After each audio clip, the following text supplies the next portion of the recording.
le parcours de Wayne Shorter, bon, premièrement, c'est un compositeur très connu et reconnu. Miles l'avait dans son groupe et faisait des pièces de Wayne Shorter. Ça n'a pas arrêté après. Sa carrière, quand même, après ça, c'est Weather Report, après Miles.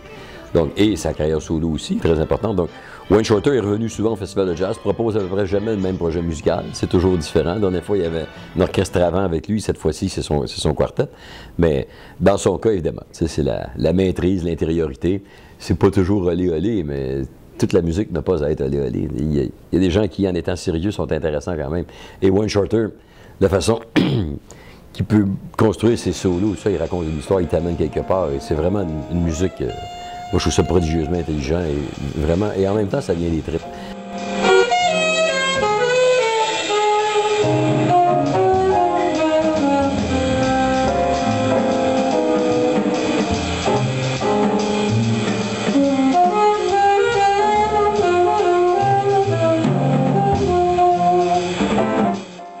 Dans le cas de Likonitz, il y a maintenant, bon, passé 80 depuis quelques années.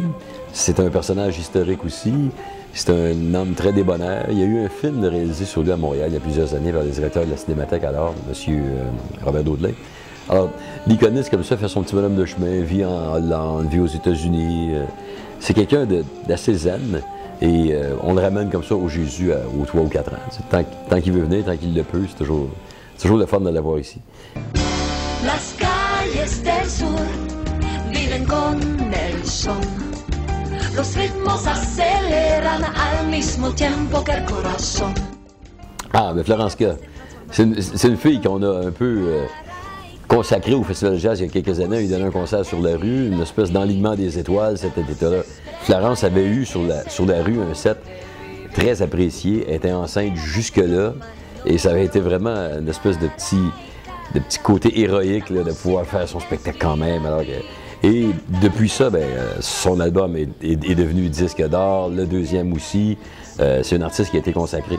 Cette année, elle a fait une rentrée à la scène et un troisième disque où elle a beaucoup impressionné, entre autres une interprétation d'une pièce de Etta James, I'd Rather Go Blind et tout.